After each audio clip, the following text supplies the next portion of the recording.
I'd like to welcome everybody to the 2013 Executive Forum.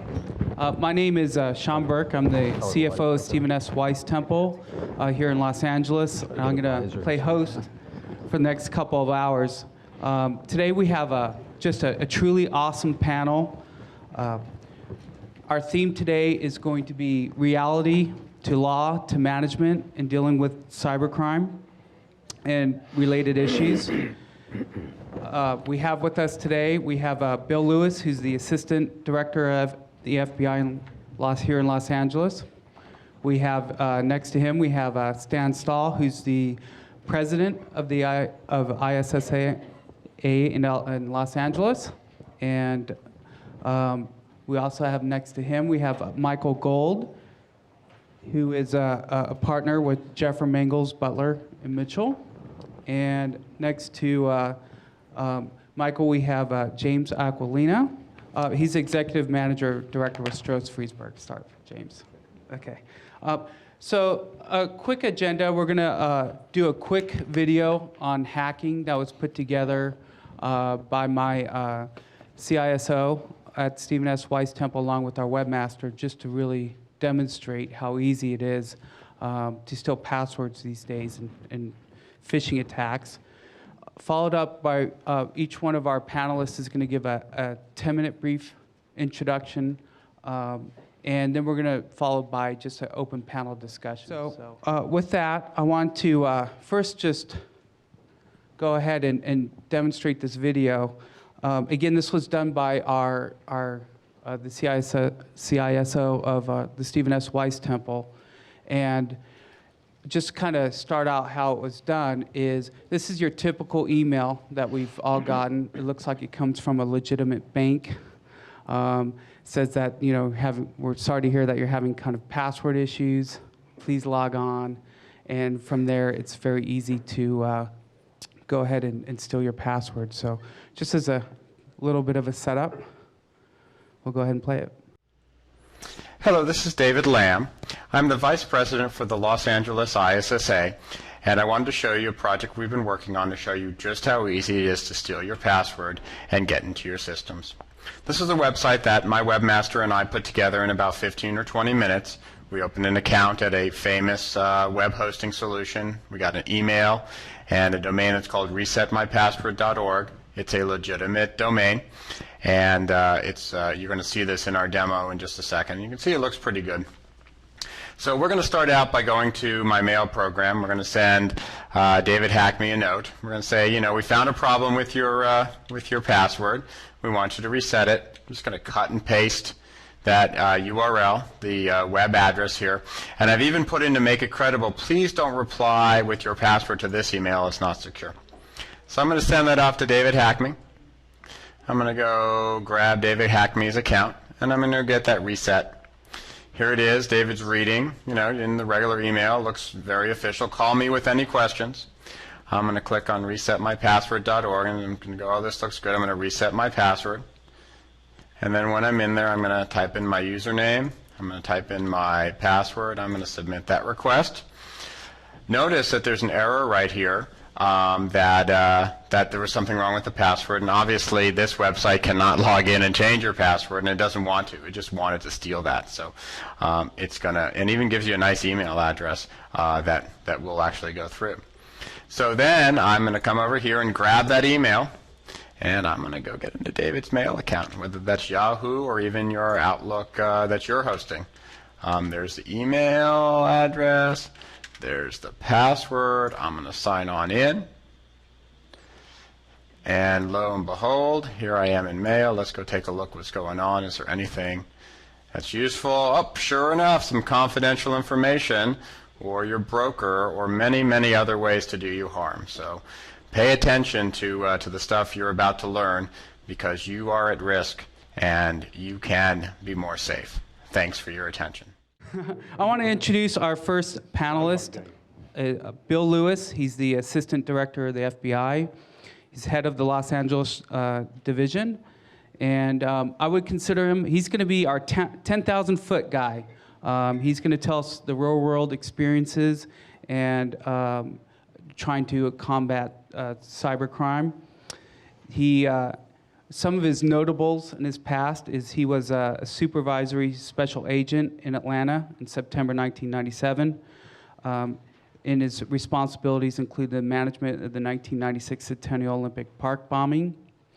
He was also subsequently assigned to supervise the Eric Rudolph fugitive investigation, and he spent over a year coordinating that in Andrews, North Carolina. So with that, I want to welcome Bill Lewis. And thanks very much.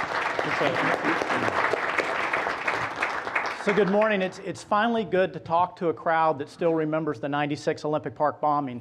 You know, I speak to these young kids at colleges, and they're all like, yeah, there was the Olympics in '96, but I don't remember much about it. So thank you very much for recognizing that we did work that case. So Bill Lewis, Assistant Director of the FBI here in Los Angeles. I've been here about 6 months, and I have the responsibility for all of the programs in the Los Angeles AOR, which is very big. We've got about a population of 19 million people. So what I wanted to talk to you about is kind of tell you where we're at with how we're handling cyber in the FBI today. I'll go through this, and then at the end, you know, certainly when we have the panel, I welcome any questions, as difficult as they may be. I offer you the opportunity to ask anything. So counterterrorism will remain the FBI's #1 priority. However, in the past couple of years, we have seen an incredible increase in our cyber threats.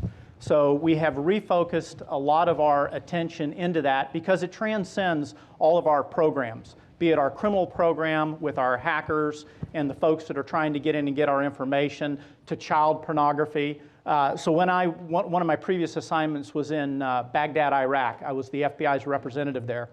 We had a contractor that was on the Victory base who had idle time on his hands. So what he did, and you've probably heard of this before, he was able to access a young, I think the young lady was about 12 years old, access her computer, turn on her video camera, videotape her walking around in her panties and bras. He then sent her a file, an email with a file that had a movie of her walking around in her bedroom, and it basically said, if you do not get back in front of the camera and do the following lewd and lascivious things, I'm going to send this to your grandparents, to your school, and everyone else, and it's going to be really embarrassing for you. So of course the young lady, you know, she did the right thing. She notified her parents, and we were able to work that case. So that is yet another one of the deceivious things that happen. Deceivious, I think I just made that up. One of the most incredible things that that happen with our criminal aspect. But we're really worried about our terrorists. So recently, a lot of you have seen in the Boston bombing, they used the pressure cooker devices. And there is an allegation that that could be linked to the Al-Qaeda Inspire magazine, because Inspire magazine actually gave directions on how to build a pressure cooker bomb. We are more concerned because that's now going to give them more influence. They're going to be able to go out and parade the fact that you know, one of their topics was utilized in a massive killing. So that's a big concern to the federal government and the FBI. They also use the internet to share ideas, to recruit. A lot has been on with the Al-Awlaki videos. You know, we've had several subjects of FBI investigations that have professed their allegiance to Al-Awlaki. Although he's dead, his memory still lives on in cyberspace. So again, that is a big concern for the FBI. State-sponsored attacks. China and Russia are causing us a lot of problems. Recently, yesterday's newspaper, or in the media, I noticed where there was an article about how the Chinese, that group that had been hacking us, and then we put out a lot of publicity to kind of embarrass them and shame them, they're back at it again. So there's little doubt in my mind that there are not institutions that everybody's getting hit by the Chinese. And that's one thing that we have to really worry about, because they're getting in and they're stealing a lot of our state secrets as well as proprietary information. Our organized criminal syndicates, the hackers. You know, it was interesting. I really appreciate that video. Back when I was assigned to the Atlanta division, I was a customer of Wachovia Bank. And I got the email that said, security alert, Wachovia Bank. I opened it up. It said, please provide the following information. I said, yeah, right, I'm FBI, I'm not going to fall for that. But what I did do is I allowed them into my account, and they took me for about $2,000, which at an agent's salary was kind of a tough thing to have to deal with. So there's a lot of that going on, but now it's gotten into the millions and millions of dollars. Stealing healthcare, mortgage fraud, just everything transcends the criminal acts on the internet.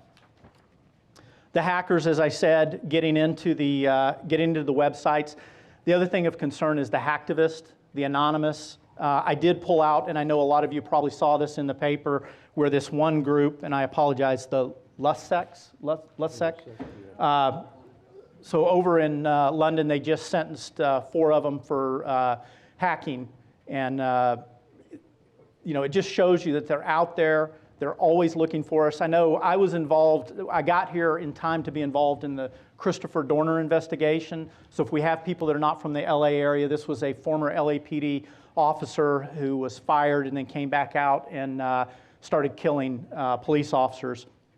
And with that, after that ended, Anonymous came forward and decided that they were going to show support for Dorner and hack LAPD and several of the other police institutions that worked in that investigation.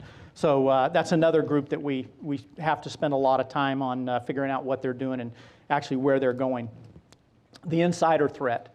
The worry about having someone within your own organization who has access to information that if they decide to take that information for profit reasons or ideology reasons can inflict major damage on your businesses. The simple fact is no company is immune. Everybody who's got information out there, even me, I have a Facebook account. And I keep my cyber people come to me every day and go, "Are you nuts, boss? What are you doing? You should not put that in there." But I'm trying to embrace technology like everyone is, and I love Facebook. I think it's great. I stay in touch with people, but you also have to be very, very aware of the security that you afford your passwords and such. So the FBI has made significant progress against cyber threats in the past year, but we know that they're evolving. Technology is becoming, it's ever changing. And that's why we have started to really strengthen our cyber capabilities in the FBI. The director has recently spoke about how he's kind of given the analogy of us after 9/11 and the acts that happened on that time, on how we had to refocus on intelligence. And in the FBI, we're doing a lot of refocusing on our cyber. The good news is we're bringing in younger, more technically savvy agents and professional staff employees who are able to help us out with that endeavor. But we know that it's a place that we have to go. We still work our traditional non-intrusion programs, such as the child pornography, intellectual property rights, but we really spend a lot of our time on computer intrusions. We know that that is the one that's going to affect commerce the most. To that end, attribution is absolutely essential. We have to know who is out there and who is doing these. So I'll give you an example. On that case that I told you where I went in and got phished, we have an element in Pittsburgh called IC3. So if you do get these type of emails and these hacks, you can actually send that information back to IC3. Now, I knew when I did that, the chances of there being a federal prosecution for $2,000 is next to nil. I knew that the locals didn't have the capability to try to track this down, but I reported the information. And the great thing about that is that information is all put together back there, and they're able to actually reach out and figure out where these places are. So it's very important that we get that information. It's the way that we connect the dots. We have to have that attribution. And of course, we want to try to disrupt, but disrupting is not the way that we should handle this. We should try to prevent it to the best that we can by taking all the security processes that we can to do that. In the FBI, we have a lot of different cyber tools. We have our online, offline sources, court-authorized intercepts, surveillance, and we have forensics. we have recently converted all of our intrusion squads in our 56 field offices to cyber task forces. What we've decided is that we have to be better at collaborating with our state and local and federal partners. So that has been a huge change of direction for the FBI in bringing in other people and sharing information. Although we've been doing it since 9/11, it's still part of the Bureau that we like to take information and we don't like to give it out. So we've gotten a lot better at collaborating. In Los Angeles, I'm very fortunate. I have 4 cyber squads. 2 of our squads handle national security matters. 2 of them handle cyber criminal matters. Lanes in the road. Everybody nowadays is involved in cybercrime.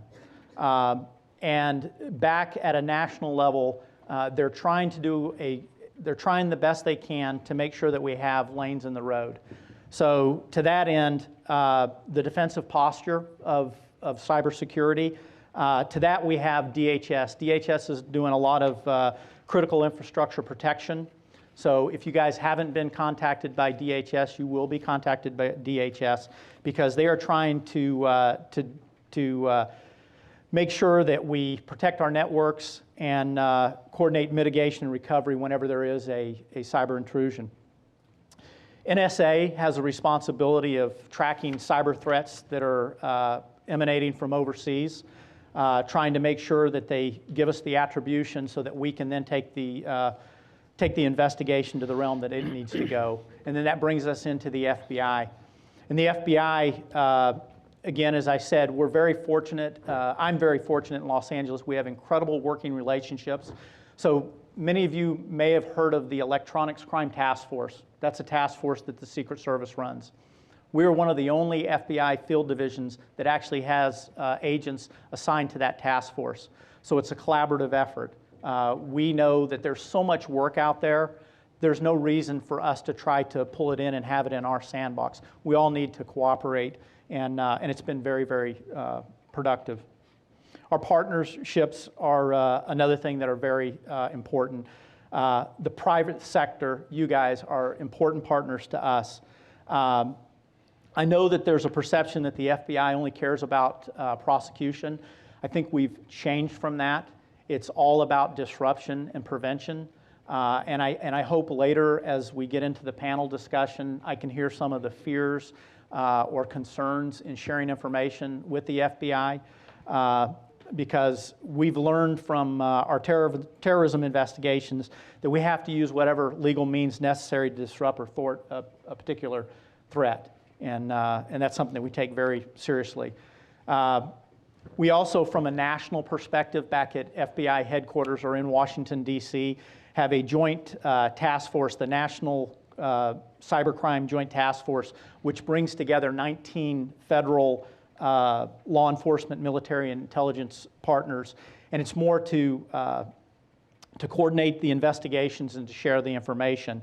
And recently, they've started having threat-focused cells so that we can take a threat and really drill down on it and see where in the United States or overseas that's involved. And it seems to be more productive. Here in the Los Angeles area, we also have a regional computer forensics laboratory, which has been very valuable to our state and local partners. It's a place where they're able to come in and it's a one-stop shop for any of their forensics needs. The global nature of our threats, as you know, the threats know no boundaries with borders. The FBI has over 60 legal attaches in foreign countries. As I said, I was in Baghdad. Didn't really do a lot of internet cyber crimes over there at the time. But we have cyber agents that are actually assigned to several different countries that work with their law enforcement components. So Romania is one of them, and that's where, when I got phished, that's where that group came from, was in Romania. So the FBI actually has individuals assigned there to help prosecute the cases. I know one of the cases I wanted to mention was a case that we did back here in 2009 called Operation Fish Fry, and it netted 53 subjects in the here in the United States and 47 over in Egypt. and it was a very successful operation. The subjects used phishing to steal banking credentials and transferred about $1.5 million away from victims' accounts. So we've been able to get ahead of that. The way forward is to make sure that we continue to work with the intelligence community, law enforcement, academia, and the private sector. We have something called the InfraGard, the FBI InfraGard, and it's a collaborative effort where we can bring everyone together to share current threats and what's going on. So I invite all of you to check out the FBI website. We have information there. And I think that's about it. Thank you. Appreciate it.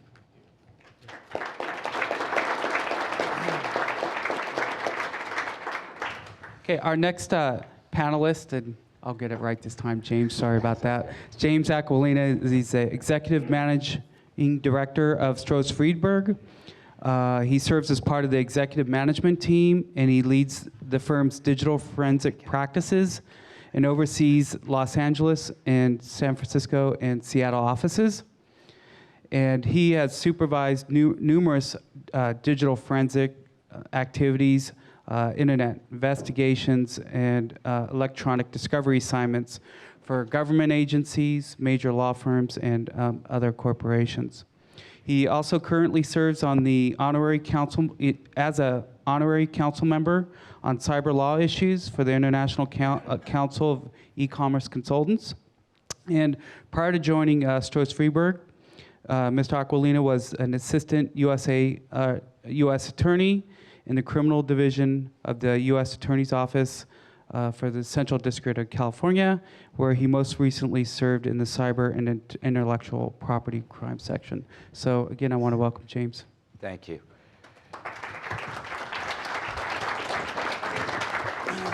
I'm Italian, so you'll see me talking with my hands a lot, and these lights are killing me, so I'm going to come out here and face this way, if that's okay. I thought that I want to try to just, in a quick, brief introduction to data breach, give you a very high overview, both from my experience as a federal prosecutor when I used to notify with law enforcement agencies, companies like yours, that they had been victimized by some kind of compromise or unauthorized intrusion, but also as an incident responder.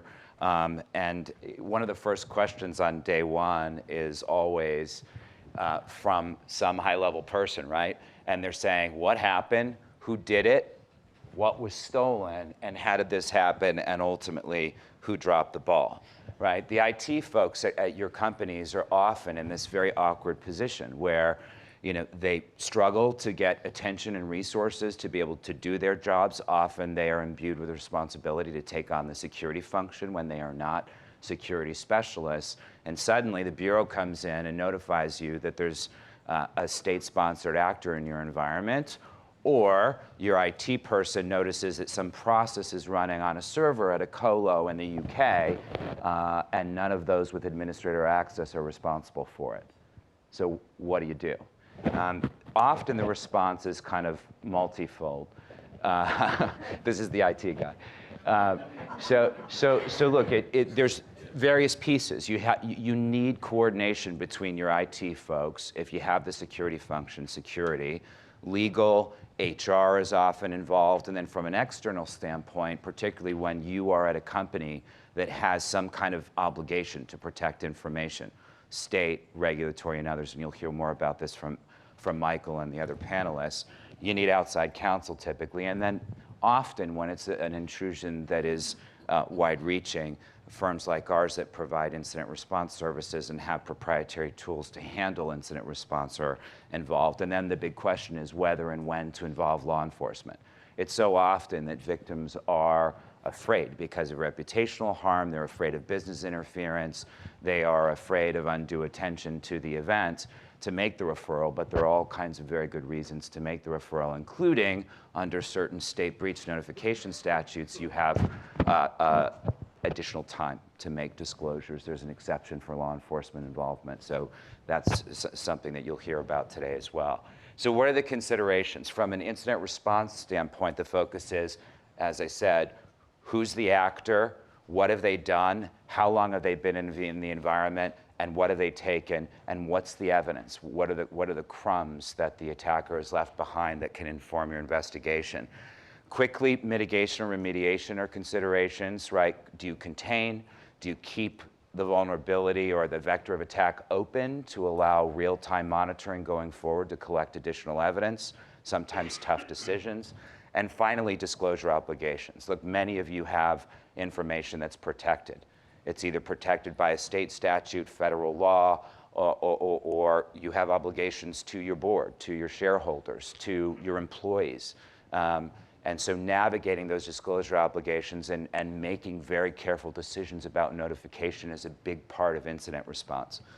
So generally speaking, when we handle incident response cases, it's a four-tier approach, right? We have to go in and try to collect evidence that is largely evanescent, meaning that it is trampled on by normal business processes, and sometimes the most valuable evidence is sitting in memory on a machine in the network.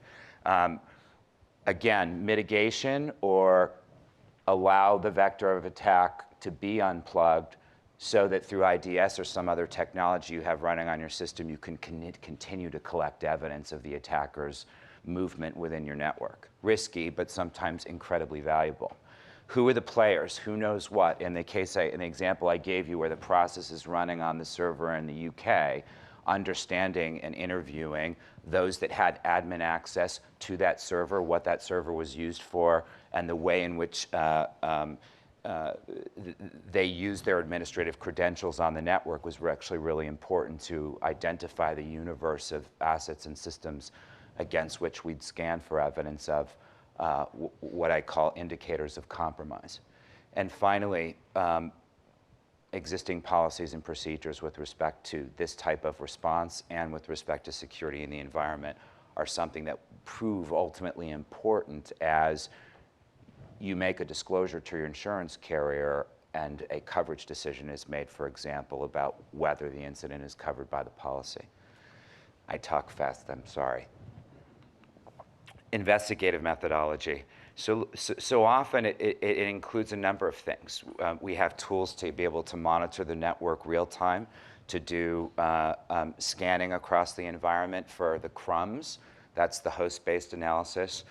The ability to identify and reverse engineer the malware that was associated with the compromise is often an important piece of the investigation. Looking for the financial or data trail across the environment.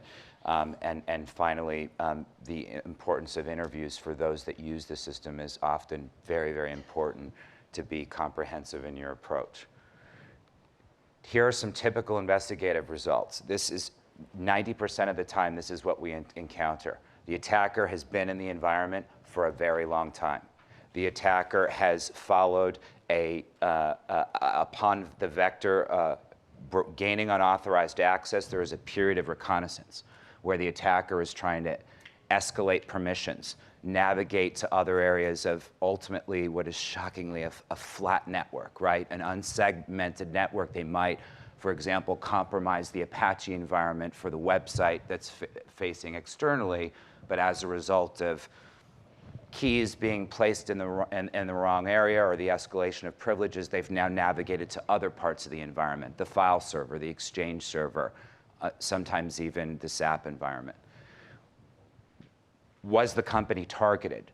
Often it's the case that the company was targeted, whether it's a state-sponsored actor or it's a hack activist like the LulzSec folks or others. Usually there's a perception that the company has information that's valuable. And it used to be that the value of that information was obvious. Now there's a lot of kind of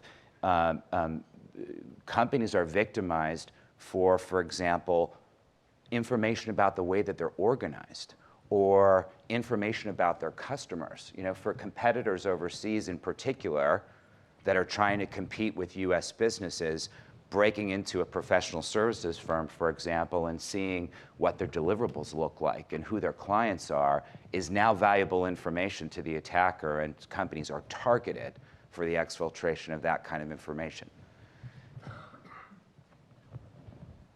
Sorry, my clicker has a bit of a delay here. Methodology. We talked a little bit about phishing. Look, now it's spear phishing. give you 3 recent examples. I'm presenting here today, and I get an email tomorrow from someone that says, loved your panel discussion, would really love to talk to you about your services. Okay? The fact that I'm presenting here today is public. It's on the ISSA-LA.org site. It happens, right? Easy phishing. Classifieds on Craigslist. Hey, I'm interested in that dining room table that you posted on Craigslist. Reach out to me, or click on this link. This is what I'm looking for. Okay? Here's another one. This is great. Photograph posted on a social media website and embedded. Photograph was taken on an iPhone 4, and it was taken at the victim's business. So the metadata in the photograph gives the attacker clues that the photograph was taken from an iPhone 4, and it has geolocation metadata inside the photograph that gives the attacker the ability to determine that this person works at this law firm in this tower in Century City. Spear phishing email goes something like this. Looks like it's from Apple support, says, Apple iPhone 4 vulnerability in Los Angeles area. You're going to open that email, right? It looked terrific. It's targeted to the person. They know that the person lives in LA. They know the person's using an iPhone 4. Click on this link. Reconnaissance, as I mentioned, is something that's really, really common. Escalation of privileges to reach other areas of the environment. Network persistence is something that I try to educate my clients about all the time. It's not whether you're going to get owned, it's when. And once they're in, particularly if it's an APT, they're in. No matter what you do, they're going to be in for many, many years to come. And I know that that sounds ridiculous, but it's true. And in part, and I'm talking about the global organization with hundreds of servers where the attacker has been in for 18 months all over the environment. It is very, very difficult to get the attacker out, no matter what you do. So the best thing that you can do is better protect the data that you really care about. These are just some kind of typically what we see the attacker had access to on day one. Literally day one. Multiple infected machines, multiple backdoors, AV is disabled, exfiltration made to look like legitimate traffic. You know, malware that has been specifically renamed based on the attacker's ability to look at the source code behind the website, for example. So it looks and feels to any of the IT folks that it's just a legitimate file and part of their normal systems. Zero-day malware, not detected by AV. Traffic that's encrypted and obfuscated. Malware that is packed and very, very difficult to unpack and do any kind of behavioral analysis on. Malware that is updated and that has front-end GUI functionality. The fish fry case that Bill mentioned, that's the case study I'm going to be doing at lunch today. It will freak you out to see the 2 GUIs I'm going to show you associated with the malware that was used in that attack. The functionality is just incredible. Far, far beyond the malware that I used to see at the U.S. Attorney's Office after 9/11 when we created a cyber section. Malware today is unbelievably involved, sophisticated, and I'll give you some examples at lunchtime today. Remediation. So look, you're both trying in the wake of an investigation to both mitigate and close the holes, but you also have to start thinking strategically about where are you going? How are you going to proceed in a way where you find the resources that the IT folks didn't have to actually handle real security going forward, beyond the remediation to maybe develop the policies that aren't in place, to build security expertise, to have an incident response policy for the next one, and to live in an environment that you know may be compromised for quite some time, meaning creating segmentation and protecting the data that you really care about. Competing concerns. basic quick hits, password management. I love this slide because it's really funny that everybody thinks that a password like the one pictured above is the best type of password, but really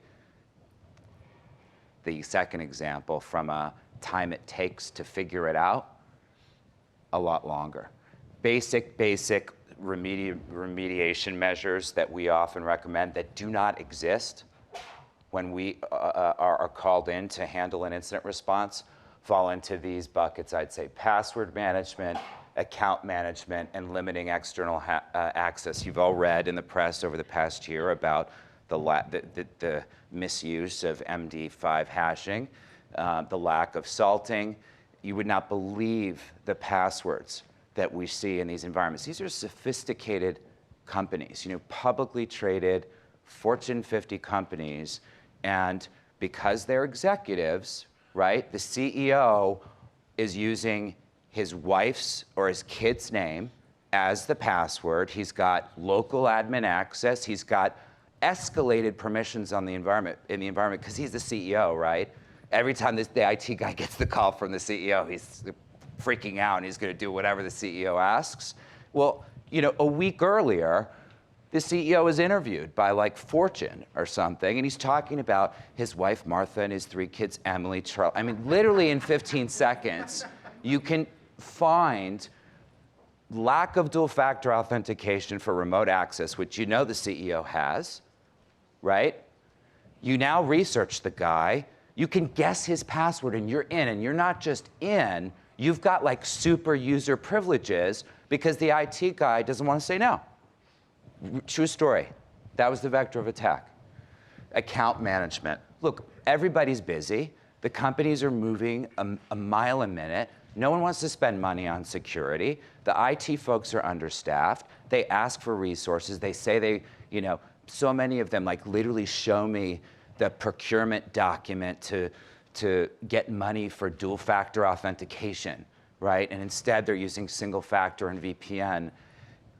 Look, basic quick hits for remediation typically fall into one of these buckets, and RDP being enabled all over the environment in ways that are completely unnecessary. This is common. I know some of you are shaking your heads because it sounds basic, but we see it every single case we respond to, every single one. No MDM, right? BYOD, same issue. Everybody wants to use their iPad or their, it's a BlackBerry environment, they want to use their iPhone. Whatever it is, the lack of mobile device management or actually any real policy or control over folks using their own devices is often a huge problem and one that requires attention and gets it after a breach of the type that I'm describing. Monitoring. There is a real tendency to kind of, find some black box solution and just kind of set it and leave it, right? There's nobody there actually looking at the IDS output, reviewing the logs, looking for anomalous traffic. They think, oh, we have IDS, and it works great, and we're protected. But so much of what we encounter is that either there is no intrusion detection system or there is no real monitoring going on, or the tools is just kind of set it, forget it, and no one's paying attention to what is actually going on in the environment and spending the time and energy to interpret the traffic. There's my black box limitation. So look, same with like computer incident response teams.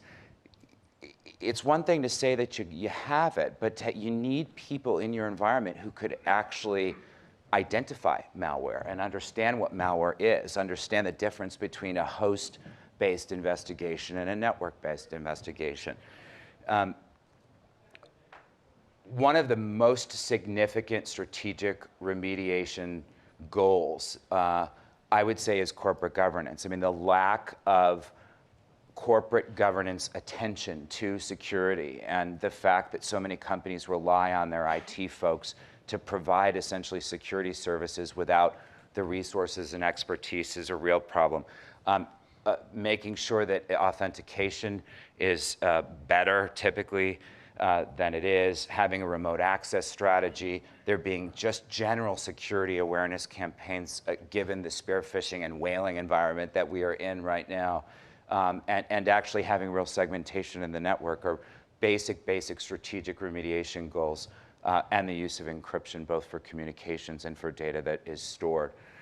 You'll hear from Mike, who's going to give you some of the legal perspective with respect to disclosure, so I just want to tee up the issues, right? And I ran through this very quickly earlier. You've got obligations to your board, you've got obligations to disclose potentially to an insurance provider that's providing some kind of coverage that might include the cyber incident. That coverage determination is often critical, and so you have to be really careful in the throes of an investigation about making sure you understand what happened and then making decisions both with respect to waiver of privilege and with respect to other notification obligations you might have about what you're saying to your insurance carrier to get coverage. Whether and when to make the referral to law enforcement is often a big disclosure issue for companies, and you'll hear more about that during our panel discussion. And finally, that's my little guy for going forward, prospective notifications to those who decide to take advantage of your vulnerability and bring some kind of class action lawsuit or other civil action. Typical criminal federal violations that I used to charge as a prosecutor are as follows: the Computer Fraud Abuse Act, wire fraud, and mail fraud. There are money laundering, and actually criminal forfeiture is another one. I guess this is what I'll say about the whether and when to involve law enforcement. You heard Bill talk about the creation of these electronic crime task force in many of the big cities. There's one here, there's one in San Francisco. They're a partnership of the Bureau, Secret Service, and state and local. It's with respect to, for example, PCI, payment card data, you have obligations with respect to the brands. And one of those notifications is that you notify to the Secret Service. So sometimes you're compelled to make notification to law enforcement, but really, law enforcement has kind of come a long way from the earlier days when I started focusing in this area, in part because there's so much activity in this space today that I think law enforcement really believes, and in the wake of Obama's cybersecurity order, I'm even seeing a change in the quality of information that I'm getting back on behalf of my clients from law enforcement. It used to be to get a basic IP address or some other indicator of compromise when the FBI would knock on your door and say you're owned was very, very challenging. But I am seeing a shift with real indicators kind of flowing back and forth between law enforcement and the company, which is both beneficial to law enforcement, particularly from an NSA approach, but really helpful to you.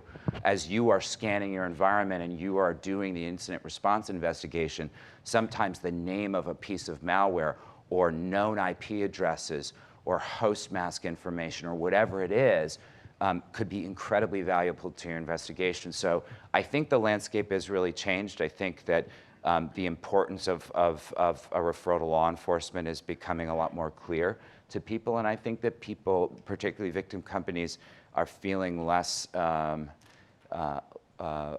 reluctant to make the referral, regardless of the business interference and reputational concerns. So lastly, sorry. You know that there's 46 different state breach notification laws, and just a heads up, it doesn't necessarily follow where the business is headquartered, right? So if the business has customers, I am a online e-commerce company. I have customers not only all over the United States, but in Canada, South America, and abroad. The fact that your customers' data may have been compromised by a breach could trigger obligations for disclosure in the jurisdictions where your customers are. So having very good counsel from your legal department or outside counsel, I think, is very important. And of course, every statute defines personally identifiable information differently. There's different, if it's encrypted, you're okay. If it's not, you're not. It's complicated. California is a model statute for a number of states, but outside the US, the jurisdictional requirements are vast. And then, of course, if you're handling PCI, there's PCI DSS. You have to answer to the brands when there has been a compromise. There's very, very strict guidance out of Visa's kind of the guidance that most companies follow, and Amex and others kind of follow the Visa guidance with respect to the timing of notification, whether you're tier 1, tier 2, or tier 3 merchant, based on the number of transactions that you handle. Incident response notification is typically within 3 days of learning of the incident. And then if you're a tier 1 and your little form that you submit in 3 days suggests anything akin to 200, 400, 1 million credit cards, the next thing that's going to happen is the brand's going to make you hire a PFI, which is their own investigator who is beholden to the brands, to come in and do their own investigation. My advice, do your own first. Make sure you know better than the PFI so that you can negotiate with the PFI if they get it wrong and help reduce any fines that might come out of the brands. So with that, I'm actually going to pass it over to Mike, who's going to address some of additional legal considerations, and then we're going to have an open discussion. Thanks for letting me walk around a little bit. Next, I want to introduce Michael Gold. He's a partner with Jeffer, Mangels, Butler, and Mitchell LLP in Los Angeles. His practice involves both corporate counseling and transaction and litigation matters. He's currently the co-chair of the Data Protection and Privacy Group. Michael advises companies and their owners, executives, and directors in business control and governance disputes, shareholder controversies. One of my favorite was business divorces. And Michael is also the co-author of Winding Down Strategic Alliances and Collaborations. It was published in the spring of 2012. So again, I want to welcome Michael. Thank you.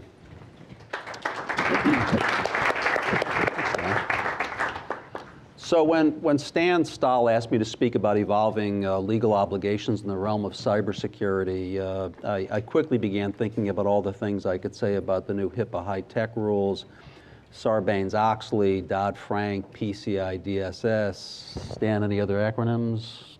A few. The acronym management is very, very difficult in cybersecurity. Various privacy laws and the several privacy class actions that have been filed. But I realized in thinking about it that with a venue like the Executive Forum, I think we would be better served if I shared some of my views on a subject that my data security group has been giving increasing attention to, and that is cybersecurity risk in the board of directors. The subject is commanding more and more attention. It's obviously significant. What can we say about a subject of such significance? Well, here's what one writer said about the subject in her piece, commenting on the 2012 Carnegie Mellon Scilab report. She said, quote, "Boards are still clueless about cybersecurity," which, by the way, is going to be a pervasive theme in my remarks today. And yet all of us can agree that top-level management and the boards of corporations do have a duty to protect the assets of the company. And more corporate assets are digital. In some companies, digital information constitutes most of the assets. So it came as a shock to me, may come as a shock to you, that according to that 2012 Carnegie Mellon Scilab study, in energy and utility companies, okay, that's infrastructure, right? Critical infrastructure. 71% of the boards rarely or never reviewed privacy and security budgets. Just an incredible statistic to me. 51% of boards rarely or never review security program assessments. 64% of boards rarely review top-level policies. That was an absolutely amazing statistic to me. And these are amazing statistics. These are infrastructure companies. When you consider that the U.S. Department of Homeland Security reported 198 attacks on critical U.S. infrastructure in 2012. 198 attacks. And 71% of boards in energy and utility companies rarely or never review privacy or security budgets. Don't know how much money their companies are spending on these critical protective measures. A director of a big energy company has been quoted as saying, quote, "We'll never be entirely comfortable that we're not going to see a plant blown up, but based on what the experts have told us, we have a 99% comfort level." Okay, a couple of points here. I'd like to know who the experts are, number one. These are guys I want to transition to some of my clients if they can give a confidence level to 99%. Also, this guy has obviously never had the pleasure of hearing a systems engineer say that an enterprise computer system installation is 99% complete and we are about ready to go live. Anybody ever had that experience here? Okay. Gantt charts, in my experience, don't work well in the cybersecurity space. Don't work well at all. Industrials, another critical infrastructure sector, made only a modestly better showing in the study than the energy and utility companies did. So perhaps President Obama's recent executive order will have an impact in this space. Maybe it will, maybe it won't. So with this background, I want to touch on three related subjects. First, why governance at the board of directors level is behind the digital threat curve. Two, why boards have legal exposure now, presently, to cyber risks. And three, who will bring these legal exposures home to corporate boards? First, the gap between governance and cybersecurity. I think there are probably three factors that go into that, at least by my way of thinking. One is the IT confidence gap. A lot of folks have written about that. A panel discussion recently at the National Association of Corporate Directors noted several factors that contributed to this IT confidence gap. The intimidation factor, the fact that many directors, especially in mature companies, tend to be a little older. The jargon is highly technical. The technology itself is very complex. The rapidity of changes in the digital environment is daunting. And so the net result of this, and by the way, this director reluctance even exists in young companies, early stage companies, for a lot of different reasons. I mean, you know, this is not 1999, 2000 anymore, where you got a lot of 21-year-olds sitting on boards of directors. You know, the typical board has real people with real experience sitting on them. We hope, anyway. And so the net result of this is that directors of corporations can be reluctant, even timid, about engaging cyber risk. The other factor, which is closely related to the confidence gap, is what I call data security fatigue. There's just so much information to assimilate. There are not enough resources to do it. You don't have enough time in the day. James referenced this a bit. I think it's a very important point. And you know, you've got a job to do. You don't have time to look at the umpteen websites that deal with corporate cybersecurity at the corporate level, law enforcement websites. And then, you know, there's the proverbial default. Quote, we have a good IT staff. And so my footnote here is that good IT is not good data security. The other, and perhaps, at least to me, the most significant of these factors giving rise to this gap is asymmetric information. The board is simply unaware of the operational risks occurring at the company. Board members do not know enough to ask the necessary questions of the right people to obtain the information they need. And they may not even know who the right people are. It's how do we know what we don't know? Moreover, and this to me is also a significant failing, directors, a lot of security people don't realize that data security is essentially binary. I mean, you can't be 99% secure for a year. You know, once you install a new secure data security regime, it's not possible. My own philosophy is that at best you're secure only at a moment in time. Okay? Data security is very much attributable to the environment, the data security environment, the data security mindset you have at the firm. Whatever the reasons for this gap, my view is that directors do in fact have real legal exposure, and they have it now. Some commentators have said that the exposure comes from what they call the patchwork quilt of statutes, rules, regulations, and norms relating to cybersecurity. Others say that while the cybersecurity environment is still far beyond existing legal standards, and it will take some time for these standards to catch up with the cyber environment. I disagree with both perspectives. I believe that the legal exposure that boards have is extant, and it stems from the duties that corporate directors have owed to their companies and shareholders for many years. And those are the duties of care and good faith that all directors owe their entities and their shareholders, connected, of course, to the safe harbor of the business judgment rule. So, how far do these duties extend in the world of cyber risk and data security? I'll get to that in a moment. But let me first read to you a couple of excerpts from a legal opinion by Chancellor Allen of the Delaware Chancery Court in the In re Caremark International derivative litigation. This is from 1996. This is an opinion addressing the settlement of a shareholders derivative lawsuit in a case that had to do with wrongdoing in the corporation, but nothing to do with cybersecurity, nothing to do with data risk, nothing to do with that, nothing at all to do with what we're talking about today. Quote,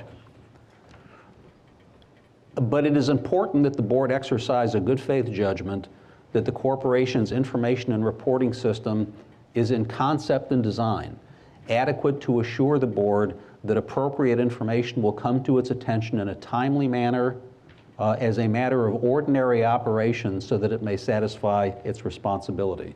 You're going to ask yourself as you're listening to these quotes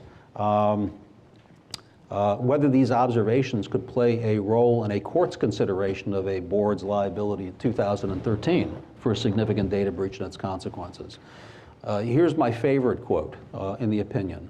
It's entitled, section in the opinion entitled "Failure to Monitor." And remember, this has nothing to do with cybersecurity and data breaches, failure to monitor. "Since it does appear that the board was to some extent unaware of the activities that led to liability, I turn to a consideration of the other potential avenue to director liability that the pleadings take, director inattention or negligence. Generally, where a claim of directorial liability for corporate loss is predicated upon ignorance of liability creating activities within the corporation, in my opinion, only a sustained or systematic failure of the board to exercise oversight, such as an utter failure to attempt to assure a reasonable information and reporting system exists, will establish the lack of good faith that is a necessary condition to liability. Such a test of liability, lack of good faith, as evidenced by sustained or systematic failure of a director to exercise reasonable oversight, is quite high. But a demanding test of liability, the Chancellor says, in the oversight context is probably beneficial to corporate shareholders as a class, since it makes board service by qualified persons more likely while continuing to act as a stimulus to good faith performance of duty by such directors. So these judicial observations strike me as highly germane to board of directors' obligations concerning cybersecurity, not just in 1996, but in 2013 and the coming years. And by the way, directors really don't have to be cybersecurity experts. What they have to do, the SEC has said, is to have at least develop a high-level understanding of cybersecurity in the cybersecurity space. Who will bring the legal exposure home to the board? So here's a title from an article that was published last month, and it probably conveys the answer. Regulators and plaintiffs' lawyers are ready to pounce on privacy and data security missteps. Okay, so I think the operative words here are plaintiffs' lawyers. Lockton, the big D&O insurance broker, in 2012 issued a report, and they said the following. The bottom line is that we expect to see an increasing trend in D&O claims filed as a result of data breach events, failure of the board and senior management team to prevent breaches, and lack of adequate disclosure surrounding such events. In my experience, at least, when insurance carriers begin to fret about a risk, the risk must be seen as real. It must be considered an actual risk.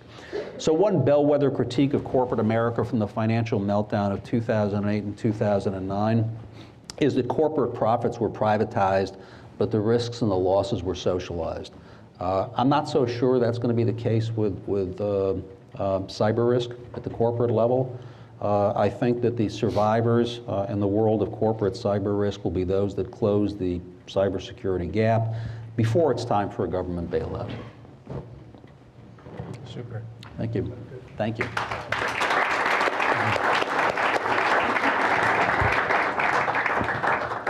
Next, I want to introduce our final panelist. That's Stan Stahl. Stan is the president of both Citadel Information Group and the Los Angeles chapter of the Information Systems Security Association. He's also a wonderful resource to the community. He's also a good friend, despite being a Detroit Red Wings fan. So, is this my Go Kings Go time, Stan? Okay. So, again, I want to welcome Stan up, and we appreciate Stan. Super. Thanks, Sean. And Bill and James and Michael, thank you as well. Although I must confess, in listening to the three of you, it's like almost I want to crawl under the bed, and pull the sheets up over my head and just kind of hope that this whole cyber thing might go away and we go back to our abacuses and, simple things, right on papyrus.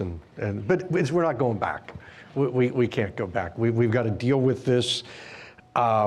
You heard when in Howard's talk earlier how this is not just a big business, a critical infrastructure challenge, but it's affecting the small and medium-sized business communities, like we find so much in LA. The nonprofit community as well is challenged by these kinds of issues. And I think common to all four of us up here, there's this real sense that it's our need and our opportunity to provide guidance out to the commercial community, the business community, the nonprofits and all. First, I'm just incredibly proud of the work that ISSA-LA does. The fact that all of you are here today. I mean, we have a board of just fabulous people. You've seen, as you've been walking around on the screens and on these two boards up here, community sponsors. I see RBZ, for example, and Snell and Wilmer and Michael and with Jeffrey Mangels, community sponsors, people who are helping us get the word out, advisory board members that we've built up as a way to get the word to Rob Caruso, sitting over there, is one of our advisory board members.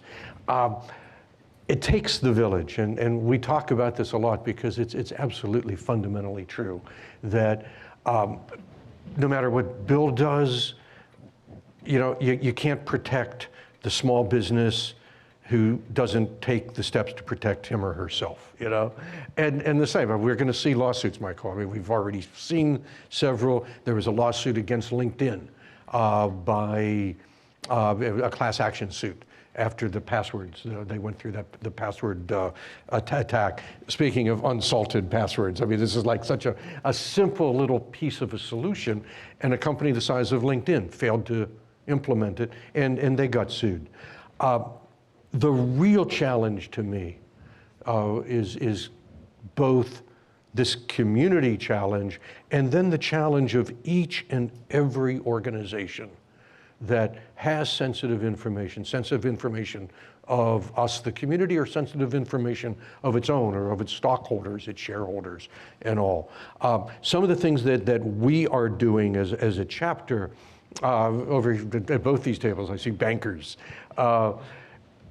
Banks are under attack, not just directly. I mean, we've seen in the news what are called denial of service attacks on banks, and banks are kind of struggling at making sure that their systems are up and running so that bank customers can go online and do the banking that we need to do. But banks also are under the gun because bank customers are getting hacked.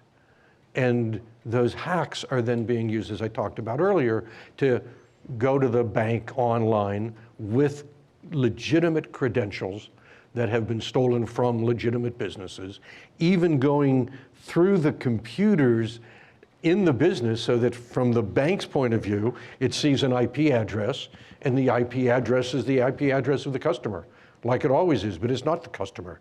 It's somebody in Eastern Europe, or it's somebody in Asia or wherever looking to steal money. So one of the things that we as a chapter have done is form a financial services security fraud working group that we meet together once a month, sharing information on how do we help not just ourselves, the banks, but how do we help our customers better understand this challenge and how to deal with it. And that's, this working group is hosting lunch today as just an illustration of the kinds of things that we're doing to try to make a difference. James will be speaking at lunch about the case that Bill talked about. It's the way the community works.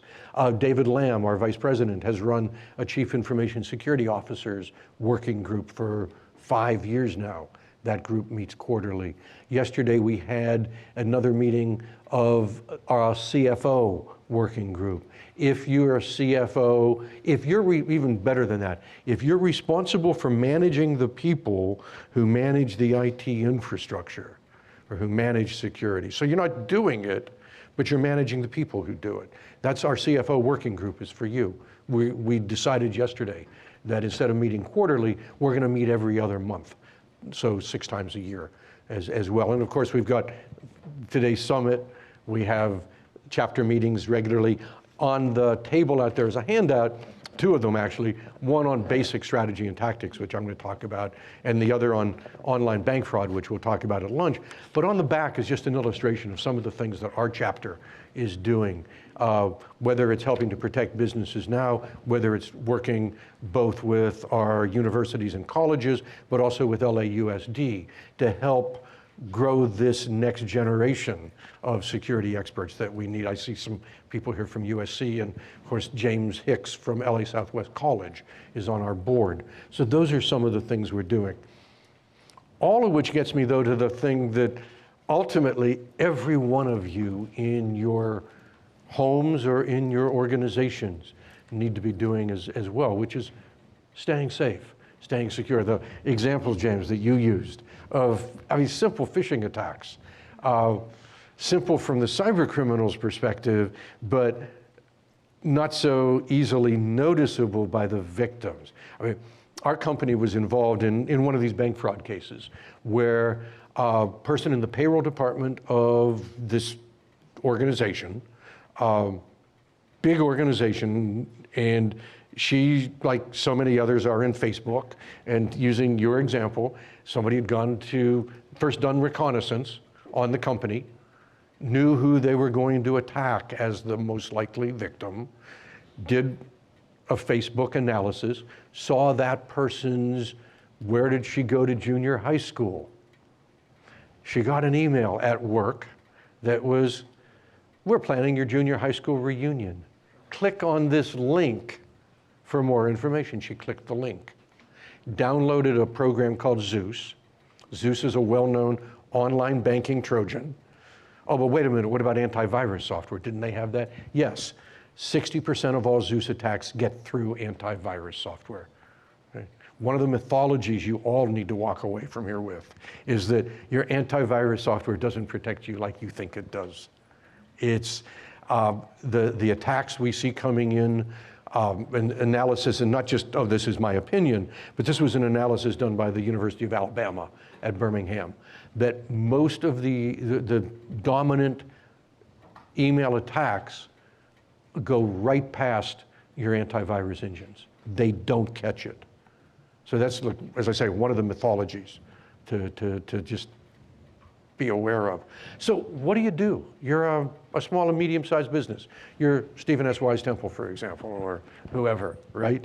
What do? So I think if you summarize it to what do, every business, every organization that I know of really pays a good job of managing the finances, right?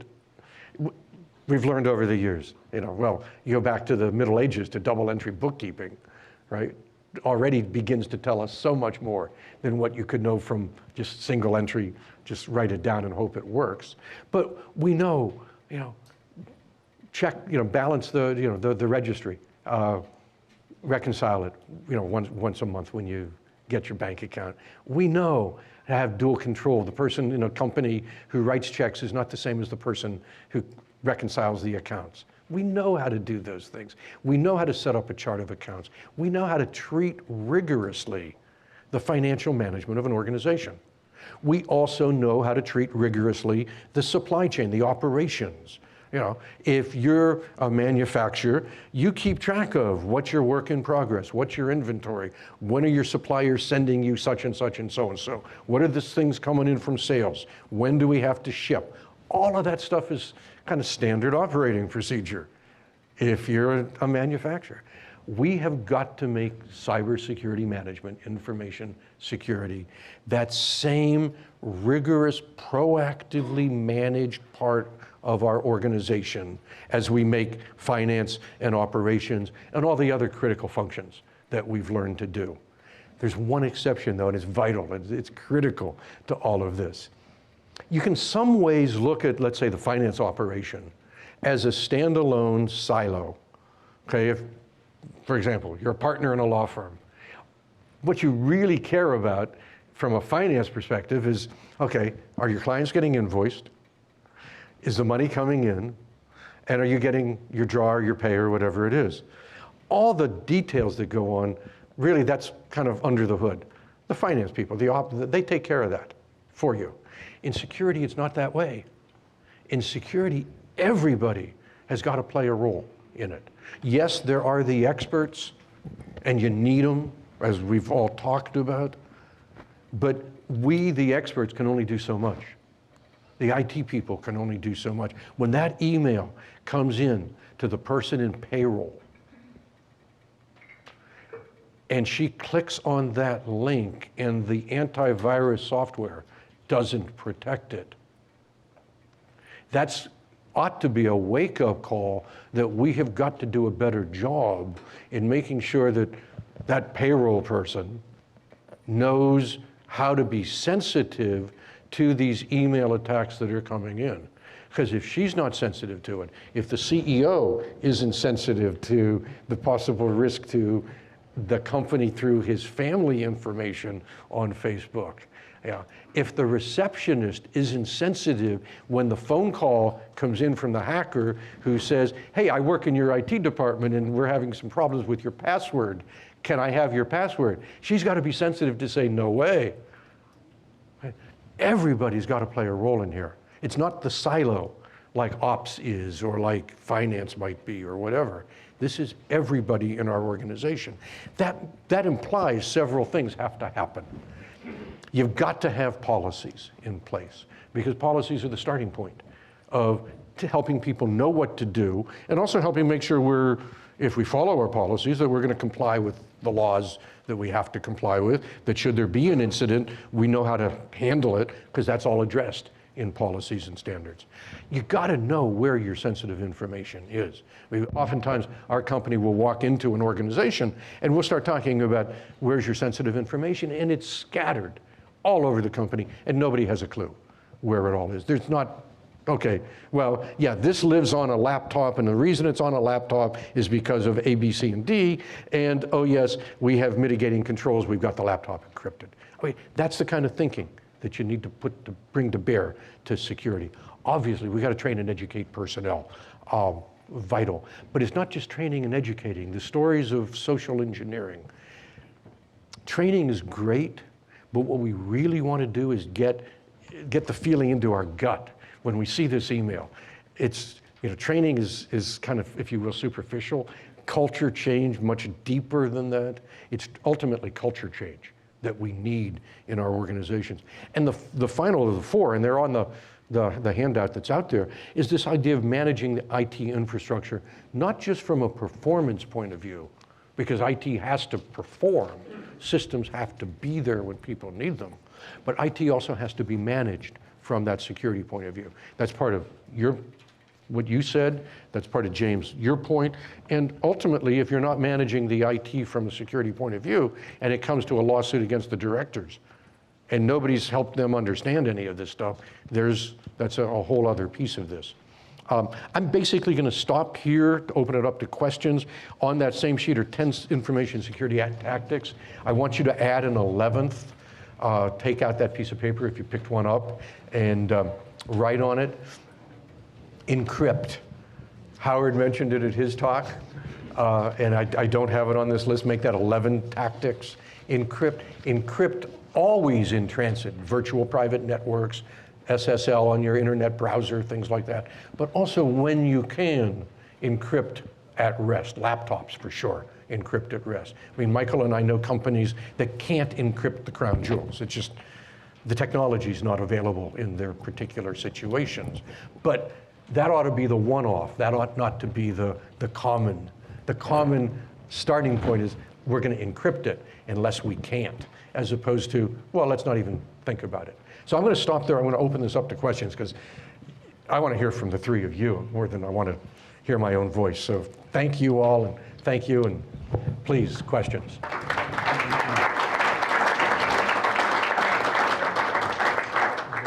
If you have any questions, raise your hand. I'll come back up.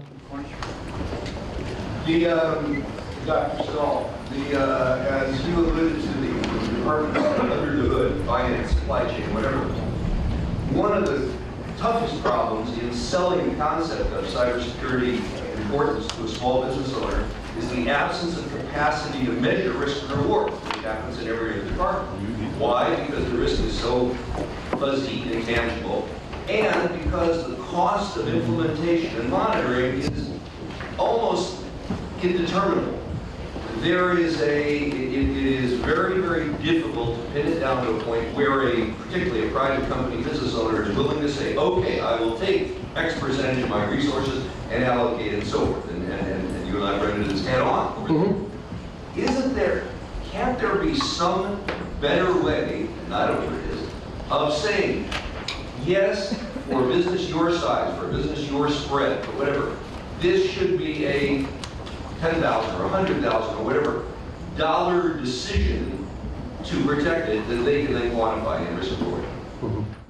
Yeah, a very good question, Dennis. And it's a challenge that every small organization, even large organizations, don't have an obvious, easy answer. How much money is the right amount of money?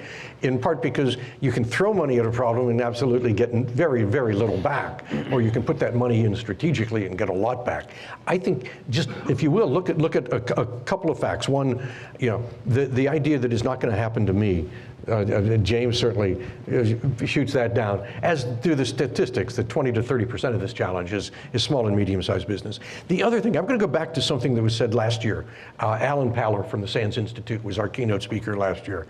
And Alan reported on a study from the Australian Defense Ministry that basically showed if you simply, the four things, that if you do, and Howard alluded to this earlier today, these four things, if you do these, you lower your risk of becoming a victim significantly. The most important of those is keep your systems patched. Keeping your systems patched and updated every week is not something that is onerous for an IT department. They can do this. There are tools to help them do this. If it's a small group, you simply go sit around at every machine for 5 or 10 minutes a week, if that's what it takes. This is not rocket science to do this. The whole thing is well on policies and standards. Michael will tell you, if you don't have policies and standards, and you're in a HIPAA situation breach, or a payment card industry breach, or, Michael, you want to run some more acronyms? I've got acronym fatigue, Stan. Sorry. Yeah, but you continue. You get my point. It's true. I like Stan and others agree that the typical private business does not have to spend most of its resources to have James, what would you call it? An acceptable level of, whatever that means, an acceptable level of cybersecurity. I have been thinking more and more that an appropriate level of cybersecurity is produced not so much by hardware or software. It's really the security state of mind, security mindfulness. You don't do stupid things. I almost think, I was talking to one of my partners about this the other day, that not only should civics be reintroduced to classrooms, but cybersecurity at a certain level should be. I mean, because when you think about it, it has to do with privacy as well. I mean, the flip side of porous cybersecurity, is a lack, not just a lack of privacy, an exploitation of privacy. It doesn't get taught in a systematic way, and for people to think that, my 14-year-old or my 13-year-old, knows more of this stuff, has a greater sensitivity to it. No, that's not true at all. To the contrary, a more mature adult responsible for the assets of a company may be totally clueless, but they know that there's a problem of some kind. A lot of younger folks just throw up their hands. It's the effect of all kinds of mobile devices and the things you can do on those mobile devices, and to spend even a moment thinking about security flaws is a moment better spent doing something else. I just would make two comments. I mean, one is, I'm going to try to think of the right way to say this.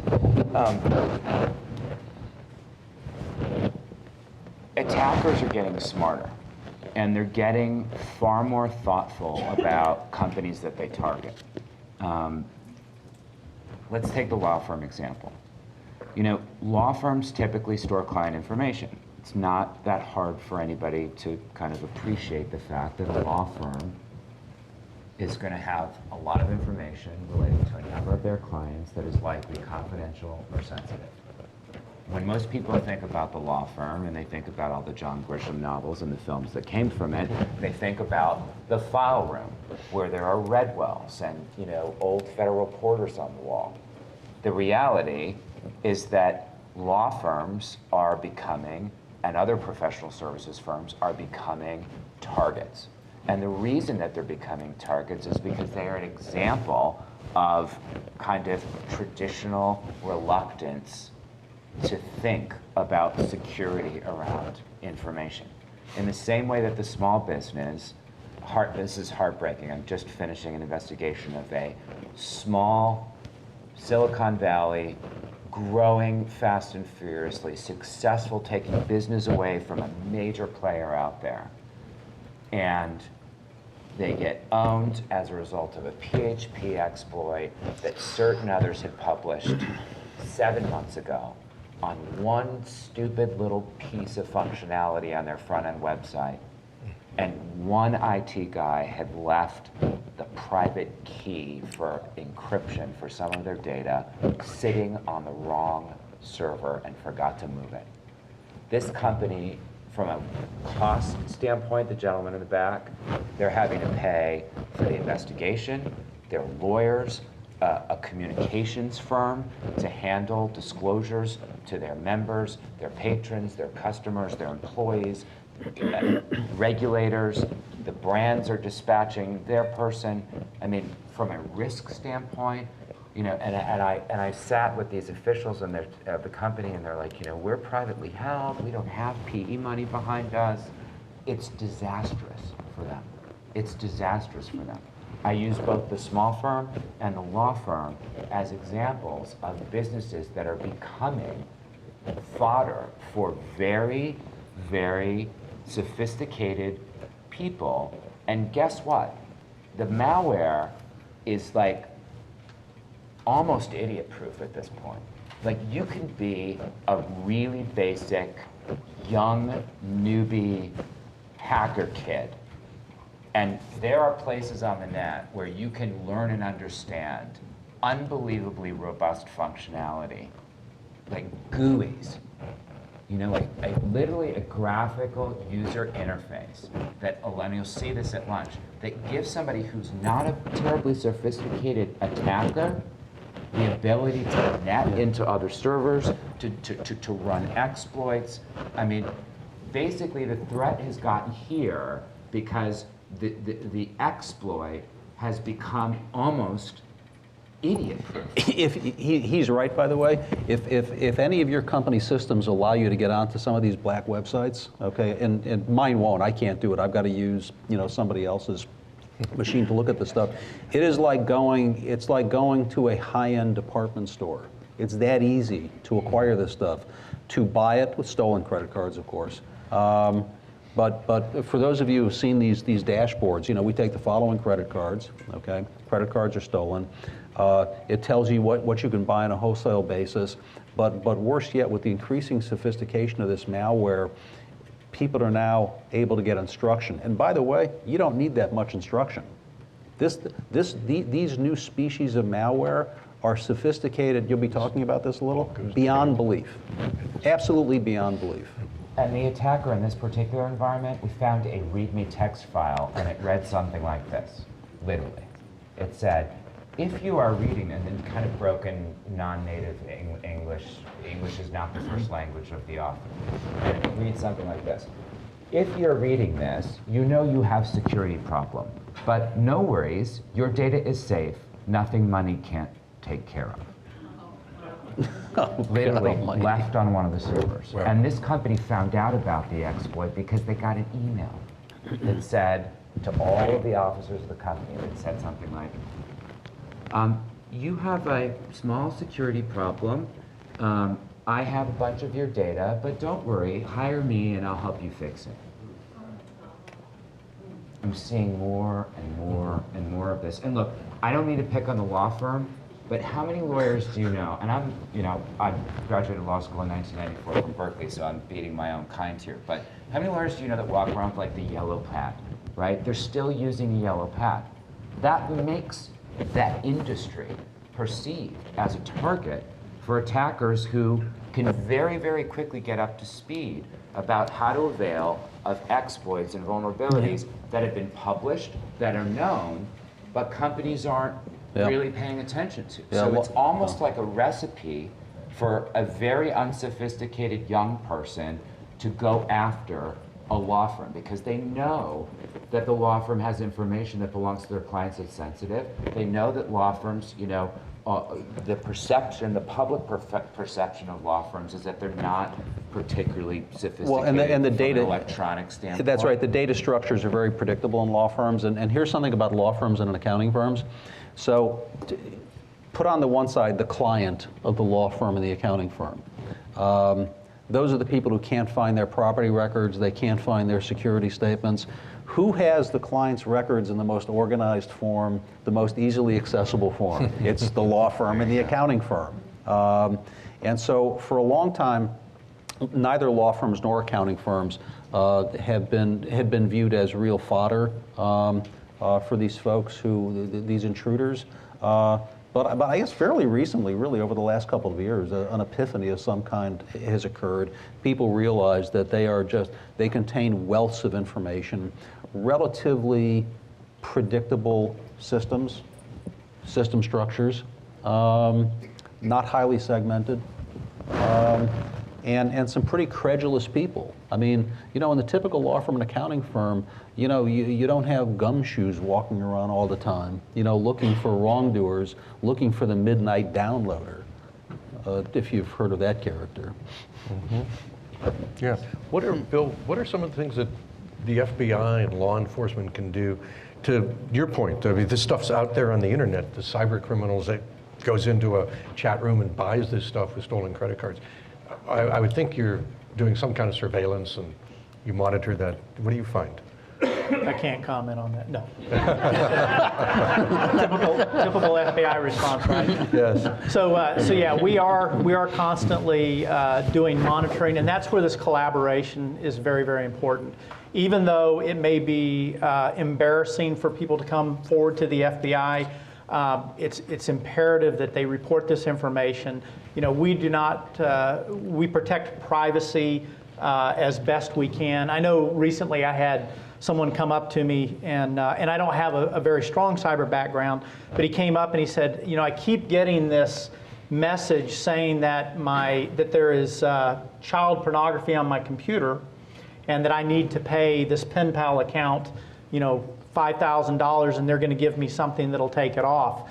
And what I found out talking with my cyber people is this person had not accessed child porn, but this person had likely accessed a porn site, which is not illegal.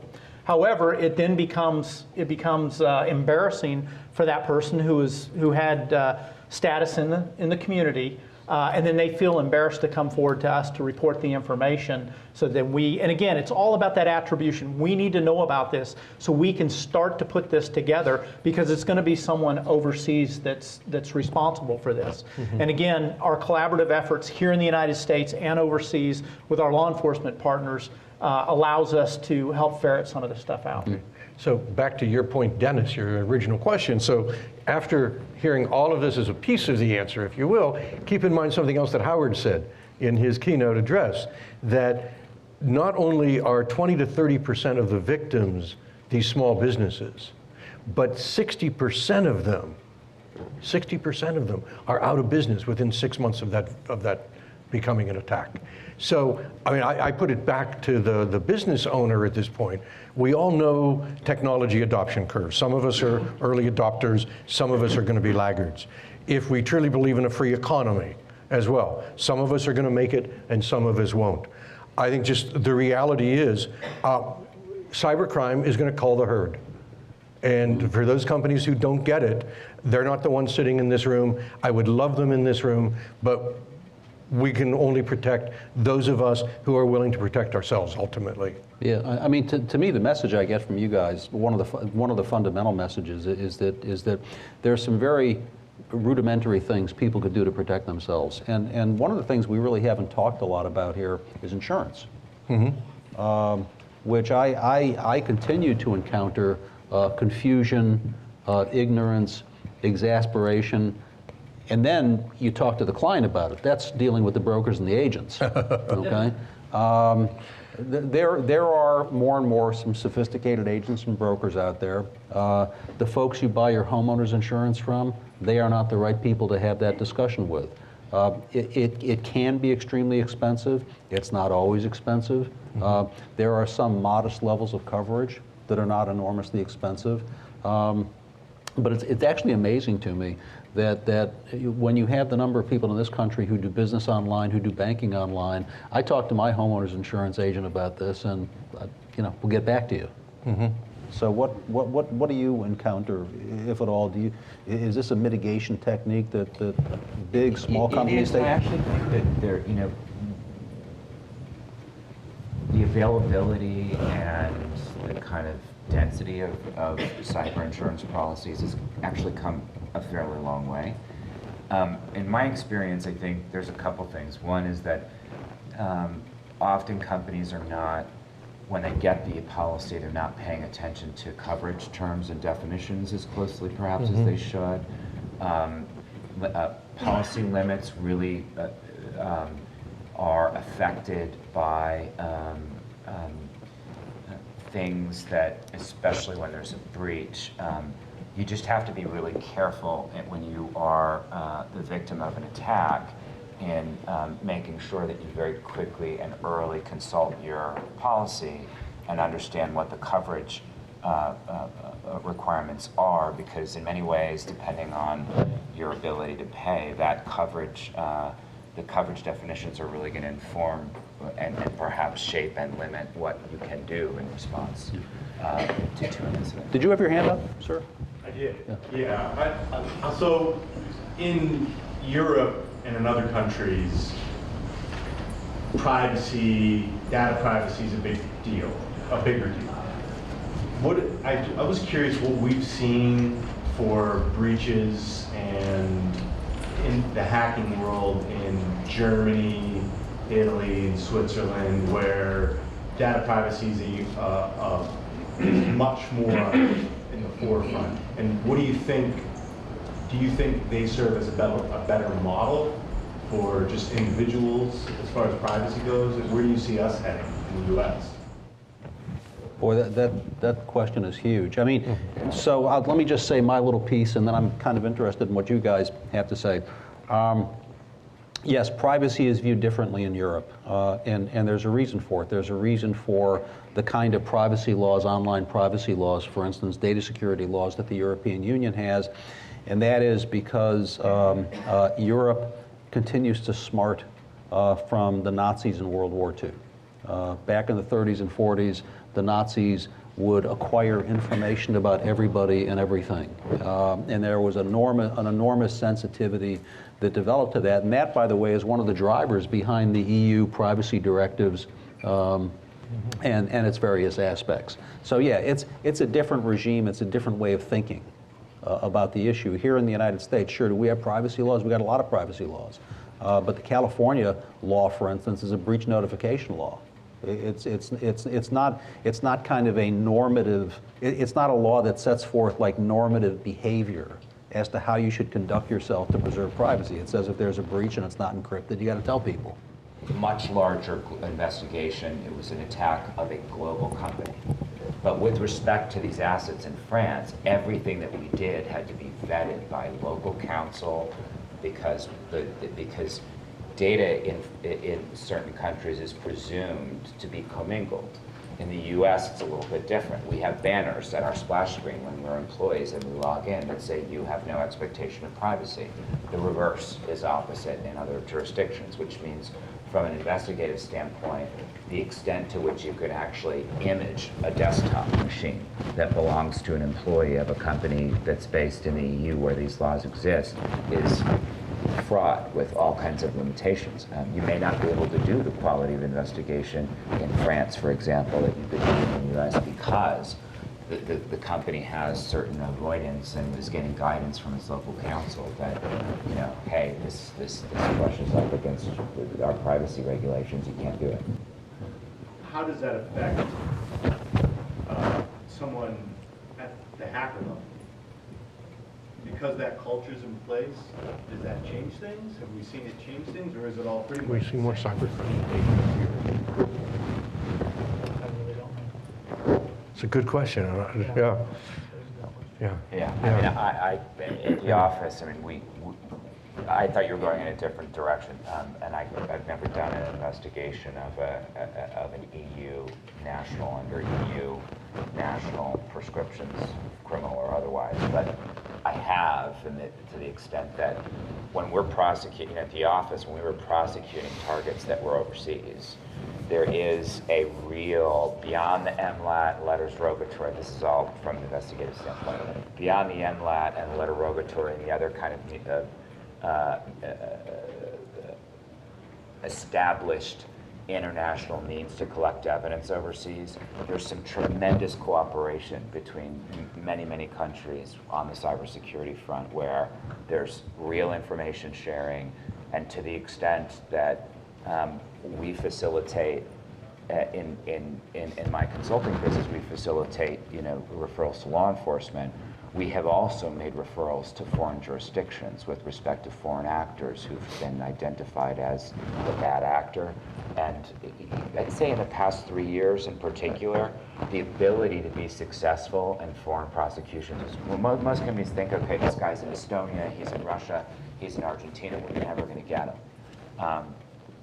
There's been a lot more success with respect to international cooperation when you can package real evidence from an investigation and you can leverage informal kind of international relationships. There's far more interest in this space than there ever has been in my experience. And Bill, you could probably comment on that as well. Yeah, just real quick. So that is one of our additional responsibilities in the FBI is to reach out to our international partners and provide training and partnership, and that really goes a long way. So as I mentioned, we actually have cyber-specific agents that are deployed overseas to work with these law enforcement agencies to get prosecutions on their side.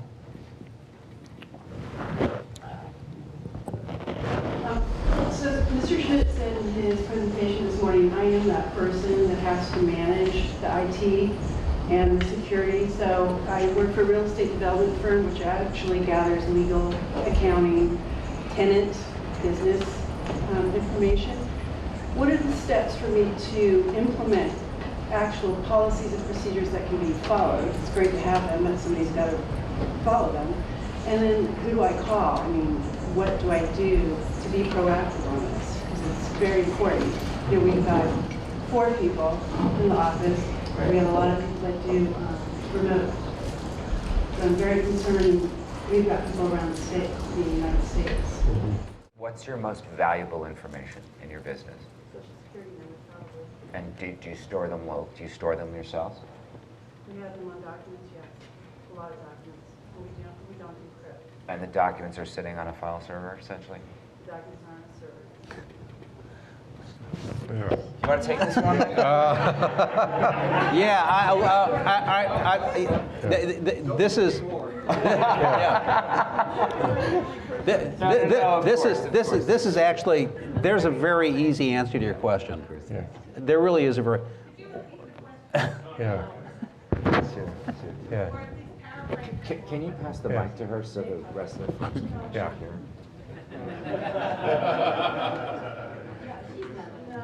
You guys can recap it. Yeah, we can recap it. Okay. So here's the challenge, if I can summarize it. So you're a small business.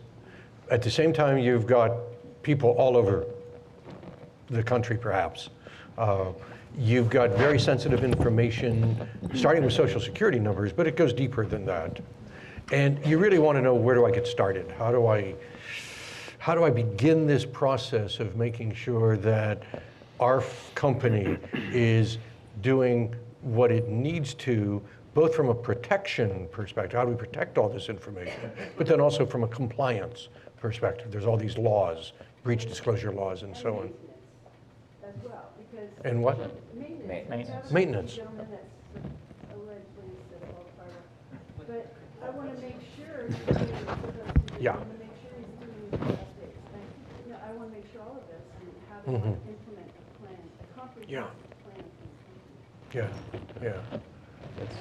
that's I mean, I look at those kinds of situations, and to me, it always starts with some measure of an assessment, whether it's a basic review or, let's roll up our sleeves and go down 12 layers deep. But somewhere, you've got to start by getting your arms around what the challenge is. What are we doing? What are the laws? And what does our own business sense tell us we need to be doing? Find that gap. And you'll find typically, you mentioned policies, if you don't have them, that'll be a gap. But policies are easy to get, if you will. But we have policies that people, staff, will actually follow, because it can be too cumbersome. So how do I manage it? I guess I'm asking, where do I go to start this proactive approach? That to me is a softball question. Go for it. I would hire a lawyer who knows what he or she is doing in this space. I think that if you spend 2 or 3 hours with that legal professional, you will begin to develop a view of what you need, who else you need to involve. It will begin sensitizing you to behavioral changes required within your organization, and probably by you as well if you're in charge of this. And also thinking about cost. A lot of this is very cost-driven. Some of it's technology-driven. Stan and I joke about this all the time. Sure, we can build a completely safe digital environment. Problem is, nobody will ever get in or out of it. That's doable. I mean, complete safety is doable, but you can't conduct any business. As I said, there are so many factors that go into a safe or an optimal digital or data environment. It's legal, financial, because there's a cost, sometimes a very considerably cost associated with it. But for me, the most significant thing is not just a matter of throwing together policies. Policies are, unless you're doing a policy for a publicly traded defense contractor, and sometimes those policies can themselves be books with multiple chapters, putting together policies is relatively easy. For me, the big challenge, and in my practice, it has come to the forefront, is the way people in companies are thinking about security. It's when we were young, you got told, lock the door. Okay, we're going away on vacation, lock the windows, lock the door, turn the security device on, call the security company, let them know you're going to be away for a week. Okay, people tend not to do that with digital stuff because you can't see that particular wolf at your door. And when you can't see it. Could I ask you just some practical questions? How many employees do you have? 2 full-time employees, but then we use consultants. And then we have third-party managers. Okay, so all in, including those with remote access, you like 10 or less? 15 or less. Okay, so look, there are a number of consultants out there, in addition to the kind of legal perspective, that can actually just do a very quick and dirty assessment of your environment and give you very basic core recommendations akin to some of those that I showed you on the screen with respect to encryption and remote access management and privilege administration. I appreciate what you're saying, that ultimately, enforcement of behavior in the environment largely rests in the hands of an IT person. And for a company that's that small, sometimes you just got to go with the quick hits with respect to your environment. And those quick hits actually can make a real difference. If you don't have a full-time IT person, having an outsourced provider that understands something about security is actually really worth it. I just was working with a very small company that is receiving very, very confidential IP from its clients. They're like an interactive branding company. They're this little group of very creative people, but yet now they're getting these like 40-page questionnaires from these major clients about their security. And they are 15 people. So sometimes it's just spending the time and energy. We went in and did a very quick assessment for them, looked at their environment, we made some recommendations, and sometimes it's just kind of part of the awareness that needs to happen isn't just with you and your IT person, but the lot of you. And there's definitely people out there that could help you kind of attend to it that way.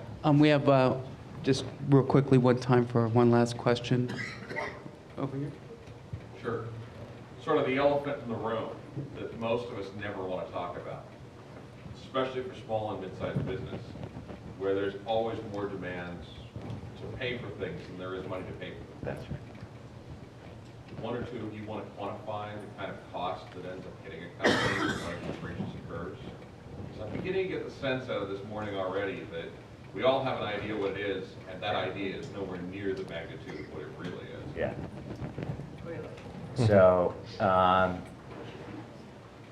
publicly traded professional services firm, state-sponsored APT actor, disclosures to the SEC, the FTC, the board shareholders, a forensic incident response firm, outside counsel on 4 different fronts, SEC, FTC, class action, and audit committee. Communications firm, $15 to $20 million. Smaller example, the company that I told you, the small one that I'm a little heartbroken about, it's going to be probably $100,000 to $200,000 all in, and they're using the same thing. They've got communications, they've got outside lawyers. I mean, this is the risk issue, right? It doesn't matter how small you are. One of these, if you're handling information that's protected, right? You're kind of done. Well, no, but how about the pre-event risk assessment? $15K for the small little brand company that I told you about that had the 40-page questionnaire from a major company saying, we're not giving you this marketing image for our next huge thing unless you can tell us over 40 pages whether somebody walking by your physical location has a line of sight to a computer screen in your facility. Question 147, literally 40 pages, right? Sometimes you just need someone to come in and take a look at the environment and say, here's what you got to do, right? And look, so much of the remediation and ultimately before I show that slide of remediation is like practical, but then long-term. Long-term solutions take a lot, they're really important, right? Moving to dual factor, some network segmentation, obvious focus on a SAP environment, but no one's paying attention to the most valuable business information, which is like the information about their customers, for example. Like basic changes in the architect from a network architecture standpoint, but also just in the way that people think about what's the information that people care about. Makes a huge difference, I think, from a proactive standpoint. All of this is expensive, right? But there are quick hits that you can do from a logistical remediation standpoint and a longer-term strategic standpoint that could make all the difference in the world. When you're in an environment like this where it's like a small business, one hit like the one I described, you're done. it just takes some thinking and just some attention, and sometimes that goes a very long way. So how much does it cost, for instance? Let's say your employees and your contractors are using mobile devices and they're transmitting sensitive information with mobile devices. How much does it cost to figure out whether a mobile device has been compromised? Not very much. Not very much. People don't do it. They just don't do it. I bring my mobile device to work. I'm linked up with my email system. Does anybody, by the way, we actually do look at my mobile device to see whether it's compromised on a periodic basis. But typically, there are so many rudimentary things that don't really cost a lot of money that people don't do. For instance, you walk past an assistant's desk and there are a bunch of passwords, you know, that's got to have a price. There should be a penalty associated with that. There really should, in my view of the world. And if I could just add, although I sit here as the FBI and tell you we're there to catch these bad guys and everything, with the amount that comes in, we are somewhat selective in what we can address. So it's going to be, is it that one group that touches a bunch of victims, or is it going to be that one unfortunate mom and pop that this company is going to lose their livelihood completely? And the reality is there's just so much that we can do. And well, at the same time as we've been talking about kind of the breaches, the hacks, we were involved in a situation, our company, a few years ago, where it wasn't a situation of a hack, it was a situation of an employee working from home and inadvertently disclosed some Social Security numbers. Not a lot, 2,500 in the grand scheme of things, but that 2,500 Social Security number disclosure, wait, I'm making a point here, Joe. That 2,500 Social Security numbers that got disclosed probably cost this company $250,000 through breach disclosures, dealing with the Federal Trade Commission after the breach disclosure was announced, and so on. Yep. So we're talking real money on small events. The incidence of lawsuits after a significant breach disclosure is very, very high. It just is. You can just assume that if it's significant and you disclose it, there's going to be a lawsuit. Yeah. And if we have Just time, one more yeah. for everybody in the That's- room. So whose liability is it? So I get hit and I got a $25,000 tab to take care of everything. And I have cyber fraud liability insurance. So how does that come into play with all this? Call your lawyer. Yeah. Call your insurance broker. Yeah. That's probably a good note to end on there. Can I say any more? Yeah.